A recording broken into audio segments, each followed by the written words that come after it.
Morning. What's up, folks? Is it working? Can't tell if the stream's working. I think it's working. It's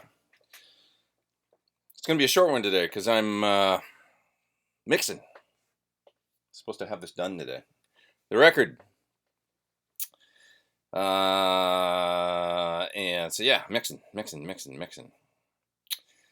How you guys doing? Hi from Argentina, from Diego. That's cool. And who else we got here? World Guitar Lessons. We got Cheers from Turkey from Butterfly G. Yeah.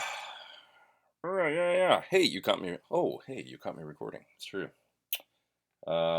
Mixing. So I'm almost done. I've got 7 tunes mixed. By the end of the day, I'll have 9. And yeah, sending in for mastering and should be done tomorrow. Pretty exciting. I've been just buried in this I haven't put up a demo video or anything. I apologize to any and all manufacturers that are waiting for videos for some pedals that I have to get to. Apologize profusely. I've had to finish this week, and it has to be done tomorrow. So I'm just like buried in it, and then back to work. So just gonna do a short one today, and then I gotta keep working. Jesse says, wondering what your main use for the Bogner Ecstasy Blue was in the old rig. I used it for like a lower gain sort of version of what my Channel 2 on the PT does. It does a really nice sort of, basic Marshall Plexi meets JCM 800 kind of thing, I find. It's a really, really good pedal for that sound. It doesn't have a lot of gain. It might be nice if it had just a hair more drive. But for what it is, it's just a really terrific sounding pedal, actually, I think. He kind of, he really did a nice job on those pedals. Both the blue, the red, and the other one, the Lagrange is terrific, I think. So, the Hoppel says, you obviously demo a lot of pedals. What are a few key factors that separate the really good ones from the rest of them? That's a great question. There's this thing, and you guys, probably any guitar player, you plug into it, and it's not that hard. You just plug in and go, oh, like kind of instantly. It's like amps are like that too. You hit a couple notes, you go, ooh, like this is special. Or when you pick up a guitar, it's just instant. There's an instant thing where you're like, oh, I like this, and you just know it. You don't have to dig that deep. That's when I know something's really cool for me. And generally with drives, it's like if I'm still trying to get a sound out of it 5 or 10 minutes after I plug it in to an amp that I know works well with, like the PT100 Channel 1 is like a really, really good, clean bass kind of basic sound to plug a pedal into. And I know that, and I know it so well now because I've played it for 10 years. I know what to expect when I plug a pedal in. So if I'm still trying to get a sound after 5 or 10 minutes and turning knobs, and I'm like, I'm not getting it, then, it's generally pretty instant. How do you like the Jan Ray overdrive compared to others like Klons or TS style? The Jan Ray is kind of well, some people say, I guess it's like the Timmy, but it's got this warm, fat character to it, low gain that I really like. And it tends to work if I want a sound that sounds like it's got some mids and warmth to it and body, but I don't want it real overdriven. And I kind of think of it as tweedy. I don't know if that's true or not, but I kind of think of it if I was going to do something I would use a Tweed Deluxe for or something like that. That's what or maybe like a turned up blackface amp. That's kind of what I use the Jan Ray for, like that kind of like just breaking up sort of thing. Although I'm kind of contradicting myself because I'm saying warm through the mids, and I guess blackface is really sort of, are sort of scooped sounding, but that's, I guess, why I made the Tweed comment at first, because they have sort of more of that mid thing. Yeah. Good evening from Poland. What's up, Poland? Drinking screwdrivers. No, it's just OJ. I wish it was a screwdriver, but I gotta work. What's my... Oh, I already answered that one. Let's see here. Hi from Italy. I should come there sometimes. I know. I wish I could, man. I'd love to go to Italy again. It's been a long time since I've been to Italy. I think the last time was probably with Cornell in 2009. yeah, like to probably just to Milan, I think. All right, moving down here. That's a good question. Andrew says, seeing your in your studio, can you see yourself going down the route of producer more often in the future? Yeah, I'd love to do that. I mean, it kind of, I like working with bands. I like working with other musicians and kind of mixing it up and trying, and I love making new music. So yes, I'd love to do more production. Mixing is the toughest part. Sorry, what's your name? Hot V Dub Schmidt says mixing is the toughest part. I don't, I don't actually find it that hard. Mixing drums though, that's the thing. See, you guys see the videos I do and stuff, and the videos I do, I use sample drums all the time. I'm using Easy Drummer or Steven Slate drums, and it's not called Easy Drummer for nothing. It is easy. Um, it's super easy to get a good sound. So when you're dealing with real drums and getting things, I mean, like, actually, I can just play it here. It's gonna sound like crap probably through the laptop microphone. I don't know what this sounds like, but I'm dealing with like 8 different sources, mics and stuff. Probably sounds terrible through the laptop mic, but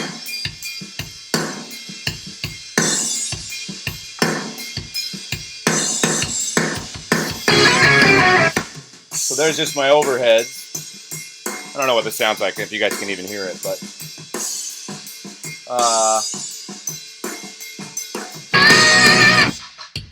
there's my kick mic,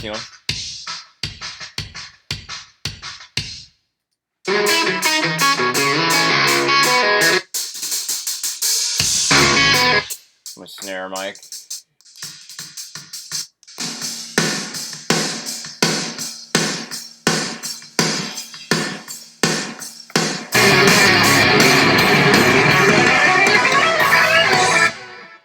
So anyway, when you're trying to isolate all those things and make sure everything's in phase, that's the hardest part about drums, is making sure everything's in phase. So you're combining all the mics into one sound, but when somebody's hitting a drum, all of the sound is getting into the microphones at slightly different times, right? And so that's the hard part about combining a bunch of microphones together on a single source. You hit a snare drum, it's going into the overheads, but the snare mic is really close. The kick mic's down here, and then depending on the direction the mics are pointed, it's like you're always getting some varying degree of phase with all of the microphones. And what that means is when you combine 2 of them together, if they're severely kind of out of phase, the sound cancels out. So the kick is the hardest one, because sometimes, let's say you get your kick sounds really big and beefy, and then you pull in your overheads, stereo overheads, mono overhead, whatever. You pull it in, and all of a sudden the low end goes out of the kick because they're out of phase with one another. And then you got to flip the kick or flip the overheads, the phase, and see if you can kind of balance it out and make it work. So there's tricks you can do.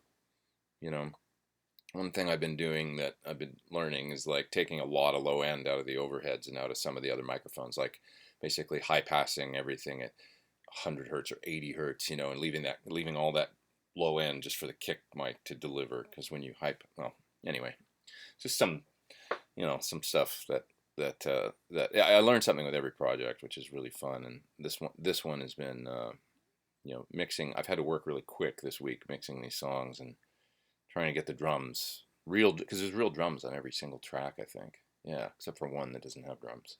It has nothing, just acoustic. So. Yeah. Christopher says, stoked to get a signed album.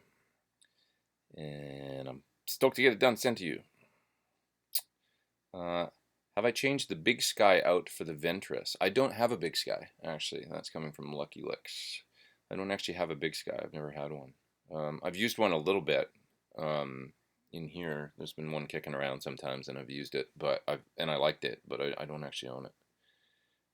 My main reverbs are H9s. And I also have the MXR M300 on my board in front of the amp. Jacob says, so I use a Tumnus Deluxe for my main tone over a crunchy DSL-40C. Not 100% convinced with the tone. Any suggestions for cheapish amps to run the Tumnus into after hard rock slashy tones? How about the little slash combo? That's probably pretty good. It doesn't have a little 15 watt that's maybe discontinued, but you could probably find used. I think it had the AFD button in it or whatever, you know. It's like a silver front combo. How do you get a huge guitar sound? Wet, dry, wet with 3 412s. Dry in the middle. Effects on the outside. Huge. Which channel on my Sur amp gets closest to the EVH classic tone? That's from Hollywood Jake. Channel 2, like with the gain on about 6 or 7, and if you run the bass on 4, the mids on 4, and the treble on about 6 or 7, and then the presence on the back on about 6, you have the bright on, and the feedback, turn that down. You experiment with the feedback. It can sound a little softer when it's lower and a little more sort of vintage or something, and then as you turn it up, it gets a little bolder. It just depends. But that's kind of how I get that. I remember comparing it to the SL68 once and trying to get it as close as I could to like a plexi sort of sound, and that's how I got the closest. I think was around those settings. Let's see here. Can I consider doing an amps in the zone where I set up a wet, dry stereo rig with pedal board and discuss isolation? Well, it could kind of be a different video. The amps in the zone thing is kind of all about amps with no effects, just like a really pure amp tone. So doing a wet dry thing, that would be, but I can do a wet dry stereo rig at some point and sort of show how it works. Yeah, I could do that at some point if I can ever get all these records done. Crackboy says he has an Epiphone Les Paul. Can I suggest some pickups? Well, I love the Thornbuckers. That's my choice, you know, and I think if you want something PAF, they're terrific. There's a lot of options out there. It's hard to go wrong, I think, with Seymour Duncans for readily available pickups. You know, so those are a couple good options there. It just depends what kind of tone you want. You know, how much output you want and that kind of thing. It's pickups vary so much, you know. But I've always been able to find something, you know, outside of my Sur pickups, which I love and use. I've always been able to find Seymour Duncans that I like, and to be, you know, a good old Seymour Duncan 59 in the bridge is hard to go wrong with, and it's really reasonably priced, so I like Seymour.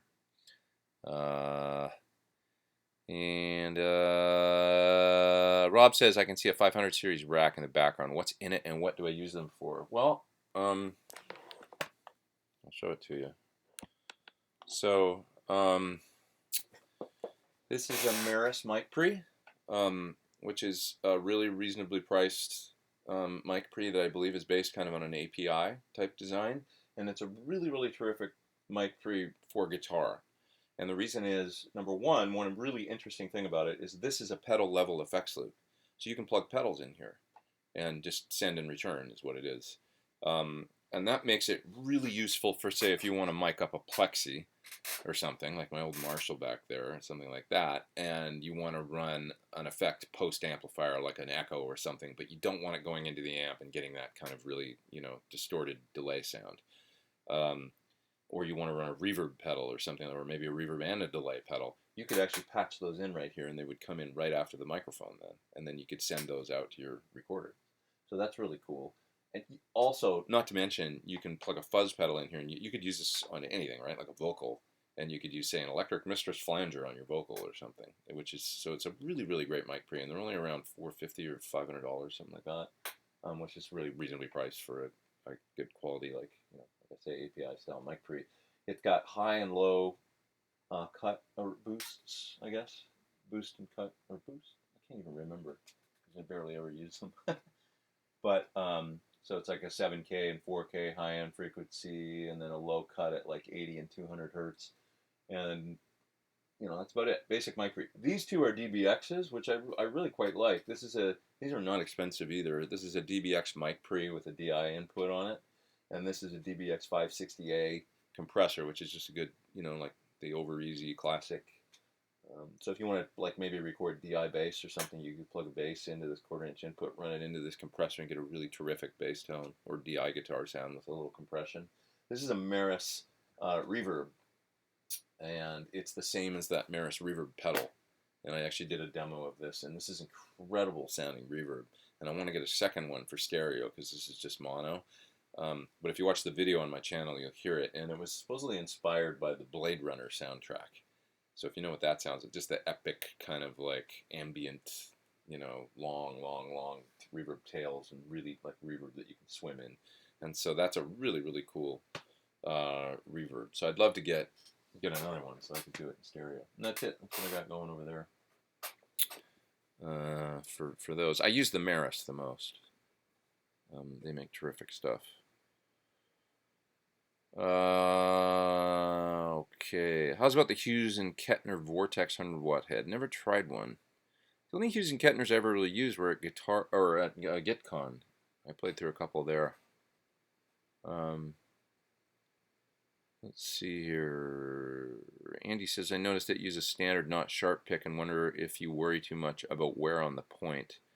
Do I scrap them when they go blunt, or just keep playing them forever? I use Ultex, and this one's pretty worn. And you can see it's all kind of trashed on the edge and stuff. But this would be like after a lot of use. These last quite a long time. Like I used to kind of marvel at these because I would use them live, and I could play a whole gig on a pick almost, and not, or you know, most of a gig on one pick. Whereas like sometimes like plastic picks or like Fender style picks, or you know, the basic kind of picks, they seem to last like 2 songs or something. So I like the Ultex picks, and when they get this much edge on them, then I'll just trash them because they get kind of hard to play after that. You can feel them. Let's see here. Eldos, I think your name is Eldo. Sorry. Wondering if you could expound on powering pedals. I've heard people make sure they're there to make sure they were powered correctly. Is there more to it than just using the power cord that comes with the pedal?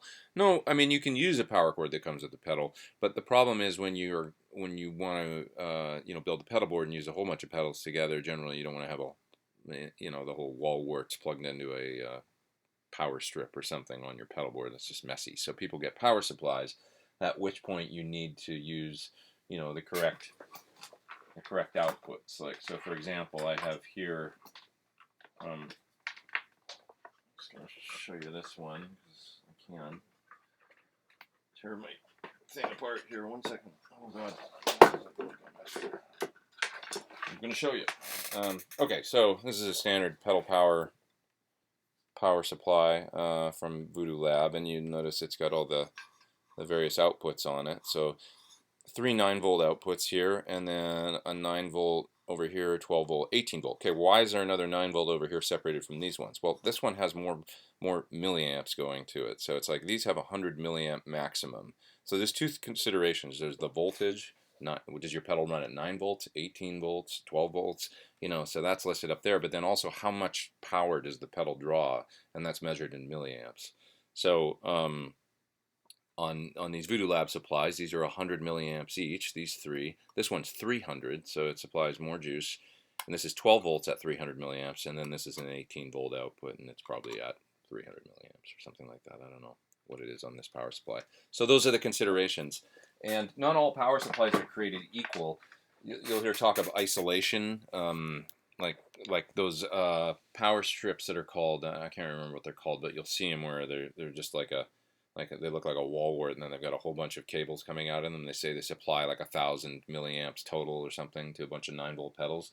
Those work sometimes, but they're not isolated. So you'll plug 2 pedals in and you'll get a like horrible buzz, and the reason is because sometimes with certain pedals, and you never know until you try, but the deal is that some pedals need to have isolated power, and that's what these Voodoo Lab, each of those outputs is isolated, which I guess means they're, I don't know, not tied to some common ground or something. I don't know exactly what that means, but what it means is your tone will stay, your guitar sound will be quiet without a whole bunch of buzz and stuff like that coming from the pedals.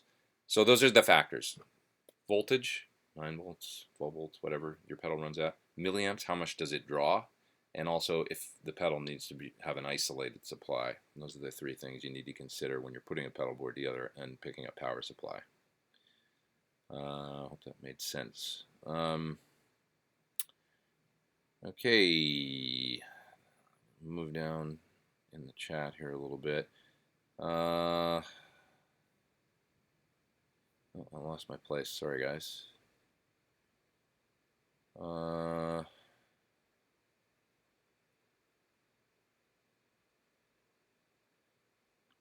there's some bullshit with some Microsoft Windows probably scam going on here, so we're gonna remove them. Sorry, just one sec.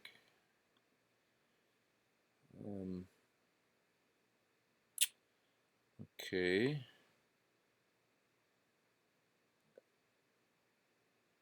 What else we got here? Sorry, I'm just trying to find out where I was here, guys. Well, I'm just gonna go to this spot in the chat. Sorry if I missed your message. AP attenuators. Can I use a small attenuator boost, i.e. the EQD black eye, to attenuate my amp between the head and cab? No. I don't know what that is, but sorry, that's from Ted. Ted, explain a little further. You need an attenuator and a boost. I don't understand. Sorry, I just don't get the question. Maybe you can just ask me again, like sort of exactly what you want to do. Have I seen or tried the new Nick Johnson Schecter signature? I have not. I don't get to music stores much anymore. They would probably have something like that. I suppose it's Sam Ash here in LA, or I guess a Guitar Center, but I haven't been there forever. Let's see. What do I think of Lindsey Buckingham being kicked out of Fleetwood Mac? Well, I guess it was over. I heard it was over like they wanted to go on the road and he didn't want to at the same time, and there was just like scheduling conflicts. I mean, it's kind of a bummer. I'll tell you what. I saw him with Fleetwood Mac not that long ago. I mean, it was only like 6 or 8 months ago or something. I feel like it was last summer, and he was so amazing. He was the standout of the show for me, to tell you the truth. And he did a guitar solo that was exceptional, that in its sort of in its simplicity, but also its build. And he played this solo that like had me totally captivated and everyone else. And I remember he got to the end of the solo, which he built. He started down low and just doing a simple idea, and then he repeated it and repeated it, and then he kind of built it and went up the neck, slowly building, going up the neck, building. I mean, it was like 3 minutes long that he did this thing, you know. With I'm talking with the band he was playing, you know, and he built it in intensity till they got all the way up to the end of the neck. Quite a bit of repetition going on, but like nailing ideas home really well. And he got to the end of the neck, and then they you know, he kind of like did this whatever he did at the end. The band stopped, and that was the end of the tune. And there was like housewives behind me going, "Holy shit!" I always remember that you know, not guitar players, people responded like just blown away, and I was like, "Wow, that was really a great guitar solo." And I tried to kind of internalize like whatever he had done to, you know, not sort of like blow his wad in the first 30 seconds of the solo. He really built it. It was masterful, and I loved that. So anyway, I feel like I mean, I love Mike Campbell. And who is it? Neil Finn, who's fantastic as well. So I'm sort of like intrigued, like what it'll sound like with those different people. Um, they couldn't have picked probably better people, I would say, if you had to sort of, you know, it's a little bit like the Eagles are doing now. I mean, like nobody ever would have thought without Glenn that could go on, but I think Don has discovered that, you know, that it can happen, and you couldn't have picked somebody. Obviously Glenn's son is involved. He's like looks like a dead ringer for Glenn, and I haven't heard him sing yet, so but I assume he's really good. And then you got Vince Gill, who is like, well, that's an interesting addition. He's fantastic. Like, he's an insane musician, great singer and songwriter. So, you know, they're not like phoning it in as far as the people they're picking, right? For these projects. So I'll give it a listen. Why the hell not? I like collaboration. I don't even really care about the band name Fleetwood Mac. I'm more interested in hearing all those musicians to get together and make some sound. You know, I think it's a bummer that Lindsey won't be there, but I am interested to hear what other people will come up with. Uh, what is the amp for modern rock lead tone with great cleans? The PT100. That's what Fizz says. I honestly, I mean, modern rock. You're saying you play Satch type stuff. So on a budget, I think the amps that Joe plays are actually pretty cool. Those, what are they? Those Marshall JVM 410s or whatever. I mean, there's a lot of knobs on those amps and a lot of features and stuff, but they do sound good, and he gets a great sound out of them. Um, I don't have an issue or any problem with those amps, so you might want to look at those because he seems pretty happy with them. My choice is right there, the PT100. Just the fantastic clean sound and fantastic drive. It gives me everything I need. So that's what I love. Can I tell you a cool story about working with Billy Corgan? So we worked together in 2006 for a while. We spent a couple of months working with him. And what was a cool story? Let me see. Trying to remember, like, not just funny stories or like, but something musical. Um, I remember like one of the first days I met him when he came in, that we were talking about cutting a part and saying like there was a part that seemed appropriate to play on 12 string, and I said, "Oh, and you should play it on a 12 string. That'd be awesome." And he's like, "I'm not tuning that thing," and he was serious. He's like, "I don't want to deal with that." And I said, "I'll tune it for you," because it was like had to be in drop from E to E flat or something. So I tuned the guitar for him and handed it to him. I remember that.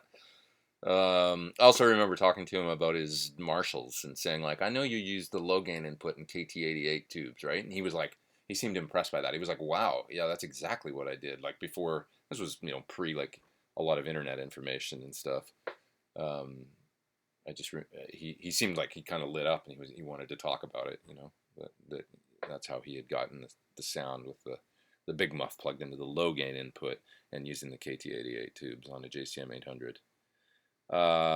And somebody's asking, am I married? No, I'm not. Yeah, I'm not. What are my thoughts on a 100-watt high-watt DR103? I think of them as the British Fender. Loud and cool and cleaner than a Marshall with less sustain, just ballsy, and they're made like a brick shit house. Super kick-ass amps. I mean, I really like them. I would probably want a 50-watt. Like, I do sort of want one. One day. I think it would be really cool. What's the mini scale that Josh from Queens of the Stone Age taught you? It's that one that's in that video. It's such a great thing. It's like it's like that, right? So if this is your root, if you're in E, it's kind of it's great over like E7 or something. So it's if that's your root, it's root, major third, flat 5, right? And then the 5th and the 6th. So that's it. And it just sounds really cool over I don't know, it's cool to go to if there's just something about going from the major third to the flat 5 that is really weird, or it's got like a tweaked kind of tone that sounds really cool. Sounds Eastern or something. What would I think is a good matching with a deluxe reverb for a wet dry setup? Just played a gig with a Princeton for the wet, but it didn't really work. I wonder what didn't work about it. That's from Hans. Was it too was it like not enough volume or clean or something? Was it too dirty for the wet stuff? You might need just another deluxe or something, a second one. Let's see here. Gibson SG Futura is proving to be out of my price range. Should I buy a cheap Epiphone SG and have the neck pocket routed for a P90? Can't you get an Epiphone style SG that's already got P90s? There should be one out there, no? You have to be careful with routing anything on an SG, I'll tell you right now, because there's not a hell of a lot of neck joint there, which was the problem they had with the original SG specials. They sound the best to me when the pickups are split farthest apart, but they stopped doing that because they took out so much wood around close to the neck cavity. So like the 62s or whatever have the, the pickups are split farther, I think, and the neck pickup's closer to the neck, and I like that sound. But if you notice the later ones and then the reissues and stuff, they have the neck pickups move down a ways. I don't think it sounds as good, but it gets out of the way of the neck joining the body, because that is a notoriously weak spot on an SG, because the neck basically joins right at the end. So you have to be careful about that. So I wouldn't suggest routing an SG at all. Any plans to demo the Aeon Effects Lab Series L5 preamp pedal? Is that a Ty Tabor pedal? Wow, I would love to check that out. I haven't even heard of that, to tell you the truth. That's from Ted. I'd love to try that, Ted. I didn't even know that existed. He got a great sound at the King's X show I saw a couple of weeks ago using that orange amp, CR or something or other. That's a solid state head. It sounded incredible. Really, really good. Okay. Let's see. Thoughts on small builders and cloners. That's also from Ted. Love it. The whole cottage pedal industry, it's cool. It's great. You always find out about new stuff from people that, I'll get people writing me emails when you want to check out a pedal. I'm from Greece or something, and it's pretty cool. I think that's awesome, people all over the place making guitar stuff. Let's see here. Super Motorcat says, I was doing that scale in the 90s. Cool. It does sound kind of 90s. Who makes the best Kemper profiles, and have I ever made it? I haven't tried a lot of them recently. Michael Britt, makes terrific sounding ones. I know they're not really metal, so if you're looking for like more metal hard rock ones, you might want to look at those STL tones or whatever that company is. They seem to have a lot of packages now that I haven't checked out, a lot of the newer ones. But Michael's are terrific for just about everything else, like rock, country, pop. You need not look much further than his, I don't think. Can I recommend a British Boy stamp that's good for gigging around town? Hoping to find something good but small. I like that. Oh, shit, it's not in here. It's in the other room. My AC-15 that always sits over there. Little AC, like an AC-15 hand wired, which I bought. I bought mine used for $900, and I thought it was terrific. Let's see here. I'm gonna look for some other questions here.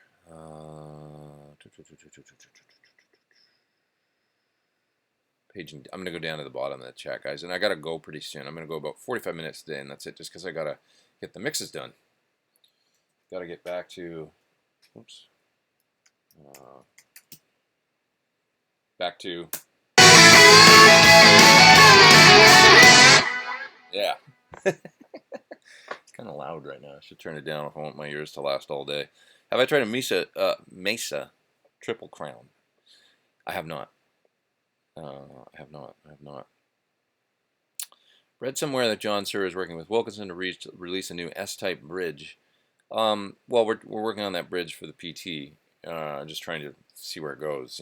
Just as far as production goes, it's kind of reliant on his ability to produce them. So, waiting to see what Wilkinson can do. Paul says he got a Nunaber Inspire based on my demo, which is rad. He says he really likes it. It is great. What a chorus. Sounds terrific. Like, such good pedals out now. Incredible. Mark says he has a DL4 pedal and he really only uses it for reverse reverb because it's fun. Is there a good reverse pedal that has a small footprint to save space on my board? Anybody out there know a good reverse delay? There's probably, I would say you could probably do a tone print, like a flashback delay, and you could probably, if all you use is reverse, you could probably get the mini flashback, and that would probably work. I'm not 100% sure, though, they have reverse delay in the flashback. I have to check that, but I'd look into that, see if the TC flashback delay does reverse, and then you're all set. You get a mini flashback and save a ton of space. Like, a ton over a DL4. DL4 is a cool pedal though. It's a classic.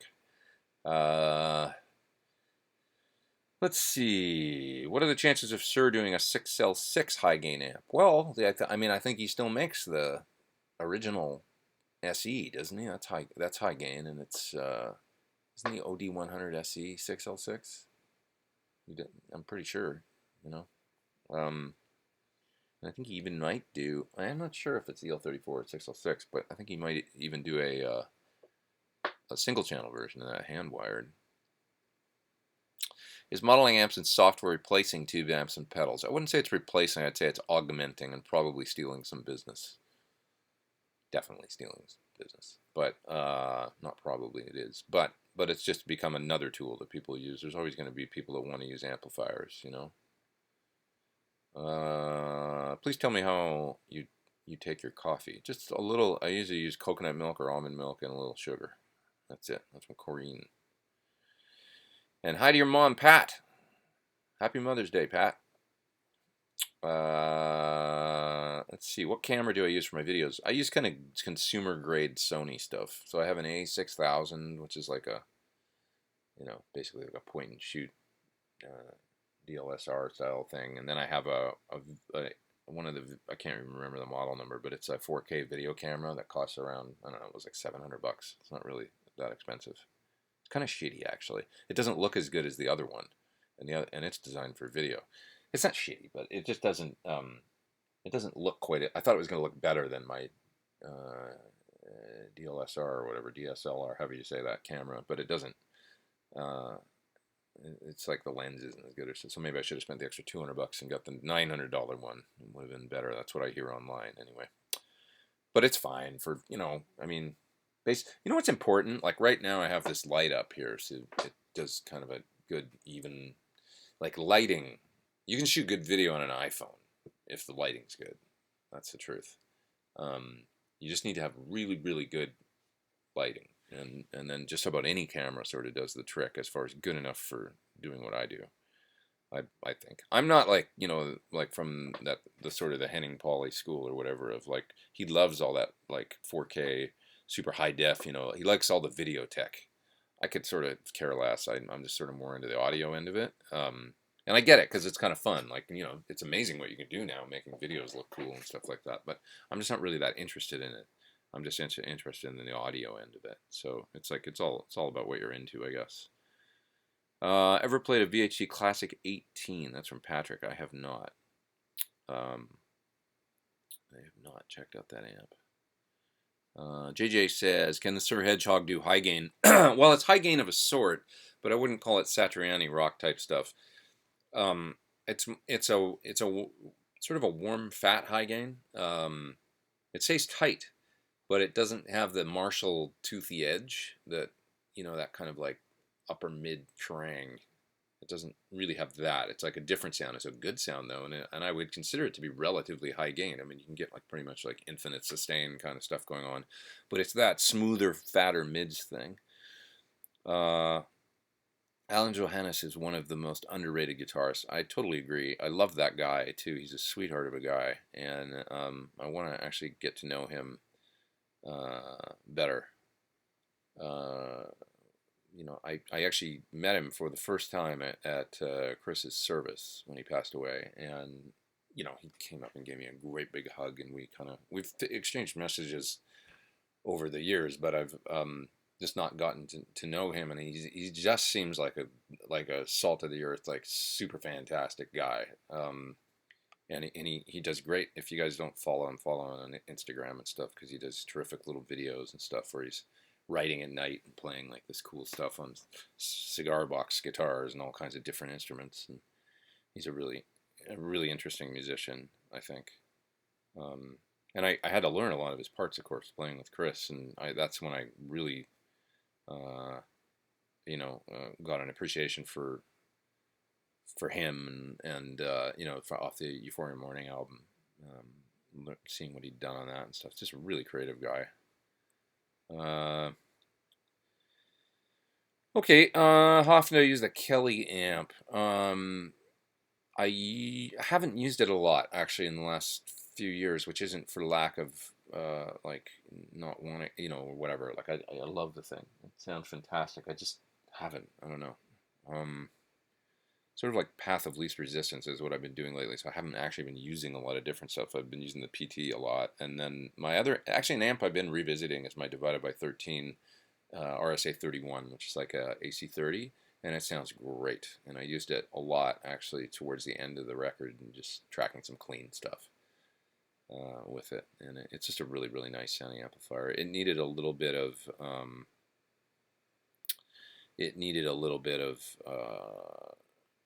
love. It was kind of scratchy and dirty sounding, and I think it just had some dirty inputs and stuff like that. Let's see here. Matthew says he loves the Echo Park delay. It's got the same reverse setting that's in the DL4. Oh, that's an interesting. So there's a good suggestion. And the Echo Park is a great delay. It's one of Tim Pierce's favorites. I used to use it as well. It does a terrific Memory Man style delay too with the vibrato mod, which the DL4 doesn't even have.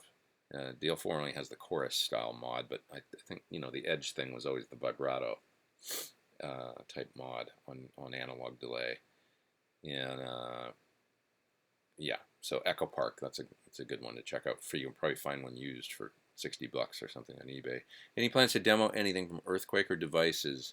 That's from One More Astronaut. I've done a couple demos for them, but they haven't contacted me in the last I don't know, 4 or 5 years. Sometimes these companies, I think they get like their own video thing going. And they're like, well, we want to build our own channel and do our own thing and kind of make our Earthquaker, like stamp, on the YouTube world or whatever. And they get into doing their own thing. That's certainly what Vintage King did. I used to make videos for Vintage King, and then I think they just sort of went, well, we're just going to kind of do this in-house now and use the people we have. And, because I'm obviously independent.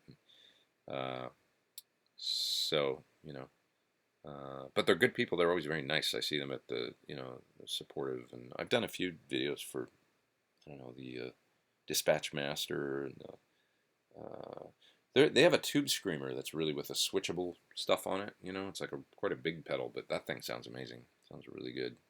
Tube screamer style pedal, but with a ton of adjustment. That's really quite nice. Yeah, okay. And Matthew says the flashback does have a reverse delay. Yeah, that would probably be your smallest option for a good reverse. Good reverse. Will I be in Chicago this year? Not that I know of. Not that I know of so far. Will I be at Summer NAMM? No. Although I am close. I'm going to. Isn't Summer NAMM happening like? Oh, wait a minute. When's Summer NAMM? It's not until July, right? I can't remember. Anyway, I thought it was like coming up, and I actually have to go to Detroit soon. I thought I won't be that far away from. It's not really close at all, is it? What am I even talking about? Oh, I remember. Gearfest. Gearfest is happening but when is that? Is that yeah. Sorry. I'm going to shut up now. Gearfest is in Indiana, of course. I was getting the two mixed up. Alrighty. Do I have an experience with the new J-Rocket Touch Overdrive? Haven't checked it out, no. But I like all their pedals I've tried so far. They do terrific stuff. And Robert says, I think Andy is doing Earthquaker Devices for Reverb. Yeah, probably. I'm checking. Andy does wonderful videos, and if you're going to put your money into one thing, I guess they probably chose that. Andy's videos are terrific.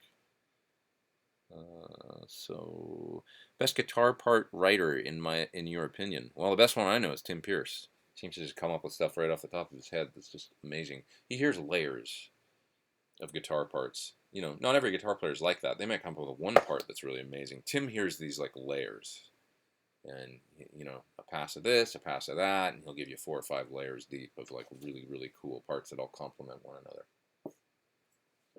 I guess I kind of do that too, but it just takes me more time. He seems to do it right off the top of his head. Which attenuator do I prefer for the Marshall? My favorite attenuation device, to tell you the truth, is that thing, the Power Station.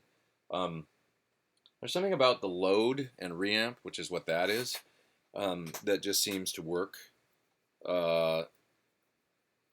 loading down an amp and then reamping it with a power amp and then turning up the volume of that power amp, sending it out to a speaker, is evidently technically a hell of a lot easier than attenuating a signal and passing some of the signal of that passive attenuation device through to the speaker, and then keeping the signal reacting as though that device isn't in line. That's a more difficult thing to do technically than just a load that is reactive, but it's not passing signal through, still to a speaker with that back and forth there's a back and forth interaction that I don't really understand between the speaker and the output transformer of the amplifier. And when you disturb that with an attenuator in the middle and are still trying to pass that signal back and forth, that is a more complex thing to do than loading down an amplifier. Amp with a load, like any one of these loads, it thinks it's seeing a speaker, and it reacts as such. And and then reamping the sound after that is an easier thing to do. So anyway, I really like the Power Station. It's a reasonable price. These guys would work too. The Sur, which I've used for years and love. And there's this Fractal X Load now as well. Also a good sounding load box. Those would work as well, just with another power amp. It's just you'd need a kind of a flat power amp. What ends up happening? The cool thing actually that with the Fryette is that he put a couple switches on here to tune the response of the load. So when you're talking about impedance curves, when you've got the amplifier plugged into the cabinet, you've got a certain impedance curve. You've got this low bump and then a high rise, basically. And you're going to get, so if you reamp, let's say, with these switches in the all the way up position, which is the fully sort of reactive, the most closest to what a speaker cabinet reacts like. Now, what you're going to find is maybe, even though he's designed a supposedly relatively flat power amp in this thing, you're going to find that it maybe seems a little bright. And the reason is because this tube amp that's in this thing is also adding its own impedance curve to the signal. So you're getting kind of a double impedance thing happening, is I think what happens. And it can seem overly sort of big in the bottom and maybe overly bright on the top end. So he gave you these switches to kind of like tune the curves down of the impedance, so now it's not actually reacting quite like an amp plugged into a cabinet, but you're also getting the impedance curve out of here. Long story short is he's given you a few ways to kind of tune the tone, and also these presence and depth switches that allow you to get basically somewhere in the ballpark of what your amp sounds like at full volume through a cabinet, but at a much reduced volume, and you can kind of tune it in to get a nice sound no matter what. Might not be exactly the same as what it sounds like when it's loud, but there's some options there for tweaking, and it seems to be kind of good enough, I think, and close enough, and sort of the closest thing that I've found. Most attenuators, they just do this, for lack of a better, they just kind of like, they seem to rob the clarity on the top end, and they sound sort of bloated through the mids a little bit. And so I find with a lot of devices, that's the biggest problem. But with this one, pretty damn good. It doesn't really have that character. When will we know the winner of the TC contest? I think it's ending soon. You would have to contact them. This is for the pedalboard contest, for those that don't know. The TC's giving away a little pedalboard we made out there. So go to the TC. There's a video on my or is there a video? Yeah, there's a video on my YouTube about it, and you can click the links in that, and it'll tell you about that. So go enter, and you can win that little pedalboard. But I think it's like ending this week, so very soon, I think. Off the top of my head, what is one or two cool normal size distortion pedals to check out? My favorite sort of distortions that seem to be like go-to ones that I'm coming back to are both the BEOD from Friedman as well as the Riot. The Sir Riot, they both do a slightly different thing. The Riot is a little more like, it's got a nice full character to it. It's not exactly Marshall, but it's a nice full, like, it's a distortion that seems to work really, really well through just about any amp, and I like the tone of it. It just sounds cool. It sounds like a good amp, and it's not expensive and that kind of thing. The BE is really great for that kind of chunky modded BE thing. That sort of like modded plexi on steroids kind of thing. Seems to sound really good. So those are two good ones to check out. Favorite preset in the aux?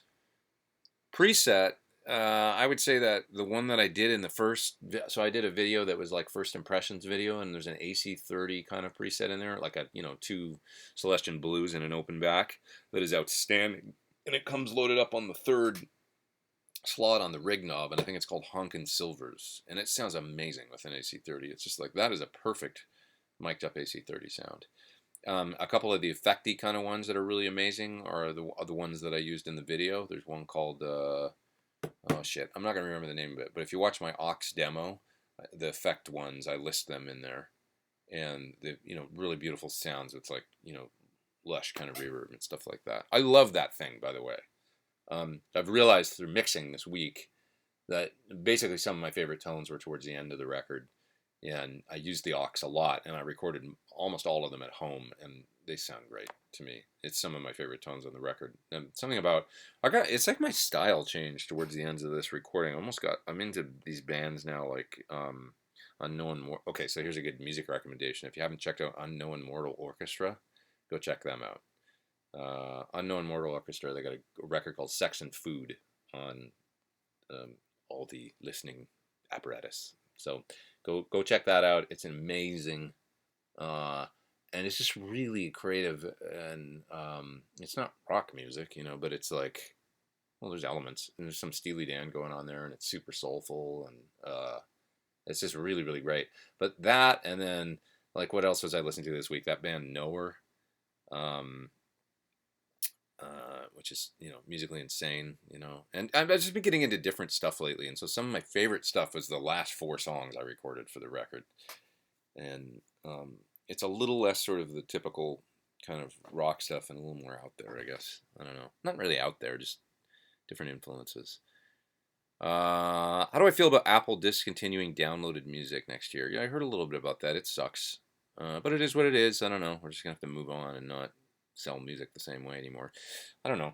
I mean, I'm still going to sell stuff just through CD Baby and, CDs and tracks. And there will be ways you can go buy tracks if you want.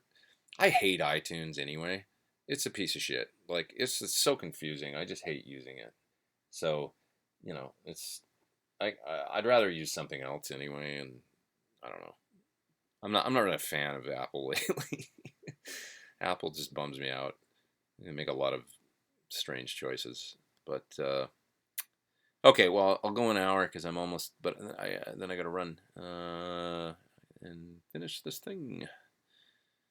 This thing that I'm making, this record. Wise Guy says, do I have another Amps in the Zone coming up? I really want to do one on AC30s, but I've got to go on the road soon, and I have a bunch of demos to kick out before I leave. So there's some really cool ones coming up for some nice pedals and stuff, but I don't know if I'll get another Amps in the Zone video. While I go away, I got to go on, I'm going to Japan and touring and stuff, and I want to come up with some different ideas for YouTube videos. So you guys can let me know, but basically I need to make them in hotel rooms or travel stuff while I'm on the road or visiting guitar shops or whatever. But probably some more lesson-oriented stuff, just kind of like the 5-minute lessons like I used to do. Hotel room cell. I really like the little videos that Phil X does. He puts up a lot of cool like Instagram clips, and he's just playing and cool ideas and stuff. And so I'll probably come up with some more of that stuff. Just simple things that I can kick out quickly, and when I get back, I'll do obviously more demo videos and stuff, but just out of necessity. I don't really want to bring an interface and pedals and all that stuff to Japan. I did that in years past and did some videos over there. But I think I'm just going to kind of like try and make some different kind of content, which hopefully people appreciate anyway, because it's not all just sort of videos about products. I'm going to obviously continue to do that when I can, but for the time that I'm away, I'll come up with some other stuff. What do I think? Oh, that question I already answered. Opinion on Kemper amps as a do-it-all amp. Well, the Kemper's cool.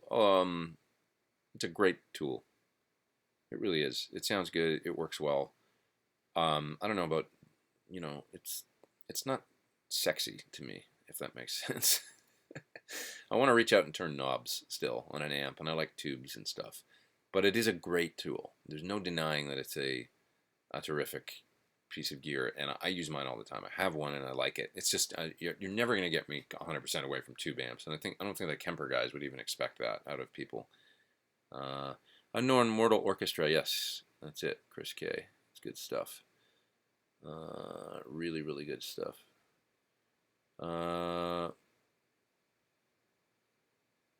Okay, let's see here.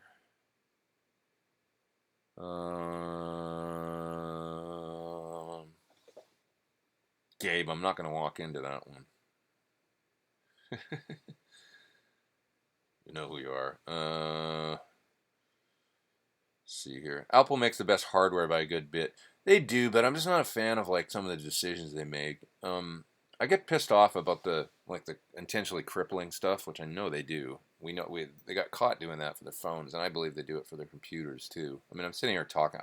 We just all spend so much money giving your money to the Borg. You know, I feel like, and they do make good tools, but um, I'm just not the iTunes decisions or whatever, Apple Music. I don't know. It'd be great if they paid musicians. That would be nice, and songwriters. You know. It's just I still don't feel like there's any money in streaming. It just is what it is, though, and it's all going that way, and there's no fighting it other than just still making a few CDs and selling them to folks that care. You know, I guess. Uh, Thumbs up for the honest iTunes statement. I can't figure that's from Wise Guy. I can't understand iTunes. It just you know, adding music into a playlist, and it's like you're going to remove it from the internet from your when you're pulling music in a playlist, can it just automatically add to my music library? That one pisses me off. I need to go add it in the library, send it to the cloud, and then I can add it to a playlist without pulling it out of the cloud. It's just stupid. I don't know.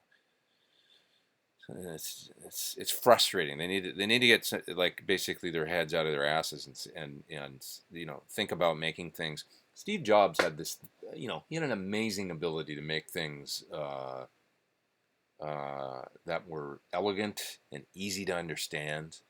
That the workflow was it's just like, yeah, like it was like, somebody had already thought of it before. Hey, you know what would be a good feature? Oh, it's already happened. They've already thought of it. They've already done it. And it's just made it so easy to use computers. These visionaries, right? I mean, Elon Musk is another one, right? He comes along and like, hey, you know what? Like electric cars, and everybody's like, I don't want an electric car. They look stupid. They're small. They're slow. They don't go very far. And he's like, well, what if we give you one that's, got a 250-mile range. It's absolutely beautiful and it's fast as shit. It's the fastest car that you can possibly get. What if it goes 0 to 60 in 3.9 seconds? Would that be good enough for you? And it's like, you just removed every single obstacle and sort of preconceived notion that people had about electric cars. And, you turned the whole thing on its head, right? That's kind of Apple. Computers were complicated, difficult to understand. It was like there was always a learning curve. With Apple, it was like you got the thing and you pull it out of the box, which was beautiful. You set it up, you plug it in for the first time, and it's like, welcome. You turn it on or whatever, and it just makes it walked you through everything, and it was like, wait a minute, a monkey could understand how to do this. I don't need to know. It was just the learning. There was no learning curve. There was, but it was like very smooth. And I feel like that. Yeah, it's still it's not rocket science or whatever, Apple, but I feel like they've lost some of that elegant thing with after Steve Jobs is gone. Could I do a vid of building a song? I should do that. Yeah, I plan on doing that for a long time, like just starting from scratch and showing how I kind of do it, but how I do it. Okay, well, we're about 59 minutes and 23 seconds. I gotta go, guys. I gotta keep mixing, but I do thank you for joining me. Let's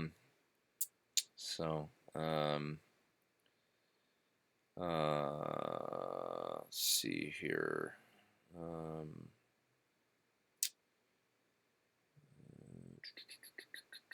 Any other questions? Ian says, accept the cost. Yeah, I think you mean of electric cars. Yeah, but they're getting cheaper, right? It takes time. These things take time, You've got to hand it to what they've done. I mean, nobody's made a successful American car company since, when? The other ones died in whatever, Edsel. They went the way of,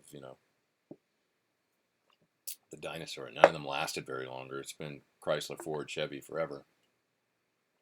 You want to see a great movie? Watch The Revenge of the Electric Car. It came out in 2011 or 12. and it follows around. It profiles Elon and who was it, Bob Lutz or whatever his name was. I can't remember his name, but the CEO of GM and also the CEO of Nissan, who was heading up the Leaf program, Nissan Leaf. And the CEO of GM had killed originally, became not interested in electric cars. He thought that's dumb, and then all of a sudden he had a complete change of heart, and they did the Volt, and he was way behind the Volt. So they follow him, and they follow Elon, and they follow the Nissan guy, and they're all trying to get this technology off the ground and stuff around this time. And it's sort of following around Elon during some pretty dark days. I mean, that guy lives on the edge as far as his capital goes, and he's constantly he's an amazing guy. That is not afraid of risk. Sure, he's got faults and stuff, and he's he had a tough week this week, but the dude has done amazing things beyond what most people are capable of even imagining. So just really short. He started a software company in his 20s that he sold for $20 million when he was 28 years old. Right? Most people would have just, oh, I can retire at 28. No, he sunk the 20 million into PayPal, and then he sold that company a few years later for $200 million. And most people would definitely retire at that point, right? Not him, SpaceX and Tesla. Come on. On that note, I'll see you guys soon. It was Let's, Ian says. Yeah, that's right. Watch the movie. Check out the movie. It's on I just said how I hate iTunes, but I know it's on iTunes. Probably on Netflix now and stuff too. But Revenge of the Electric Car, great movie. Oh, the other guy they profile is a dude that is a like a do-it-yourselfer kind of guy that's really cool. And he's got a Porsche, a Speedster, and he just wants to be able to make it from L.A. to Palm Springs on a single charge. So they follow him too. There's 4 guys that are all working on electric cars. One guy's a DIY guy, and it's a really great movie actually. Terrific movie. What was my worst gig and why? Oh God, I don't even really want to talk about it, to tell you the truth. It's kind of a shitty memory. It was in Paris actually. It was a number of years ago, and I was in a bad mental state during that gig, and I just kind of head down and did the show, and that was it, and that was a tough week actually. But anyway, sometimes that happens, and you just get through it. Anyway, okay, I'm gonna jet, and you guys have a great week, and by this time next week, this record will be done, mastered, finished, on the way to getting pressed. Thanks for joining. See y'all. Have a great weekend. Rest of your weekend. Bye.